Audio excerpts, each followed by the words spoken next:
সব দোষ হুজুরের। হুজুর তার নিজের বউ নিয়ে হেঁটে যাচ্ছে, কয় দেখছনি কত বড় বেয়াদ্দব হুজুর, মাইয়া লইয়া হাইটা যায়। হুজুরের জামা যদি একটু বড় হয়, কয় হুজুররাই কাপড়ের দাম বাড়াইছে। ছোট হইলে কয় টেডি হুজুর, পেট বড় হইলে কয় পরের বাড়ি খাইতে খাইতে পেটটারে জাহান্নামের তাগারি বানাইছে। চিকন চাকন শুকনা হইলে কয় মাদ্রাসায় পড়ে লাভ কি, এরা তো খাইতেও পারে না। দাওয়াত খাইতে যাইয়া একটু বেশি খাইলে কয় হুজুররা পরের খাওয়ান পাইলে এইরকম একটু বেশি খায়। কম খাইলে কয় হুজুর আজকে আর কয় জায়গা দাওয়াত আছে। হুজুর একটু দামি পোশাক পরলে কয় অহংকারী, কম দামি পোশাক পরলে কয় ফকিন্নি। হুজুর একটু ইংরেজি বললে কয় ভাব মারায়, আর ইংরেজি না বললে কয় খ্যাত। অনেকে আবার কয় এই দেশটারে হুজুররাই শেষ করছে। অমুসলমান, কুত্তা মরে, ছাগল মরে, বিড়াল মরে, জানাজা হয় না।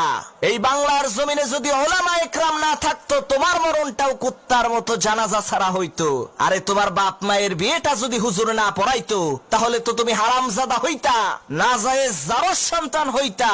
তোমারে তো সহি ভাবে পয়দা করার ক্ষেত্রে হুজুরের অবদান আছে। তাহলে হুজুর পাইলেই এত গুতাও কে? হুজুর পাইলেই এত বাস দাও কে?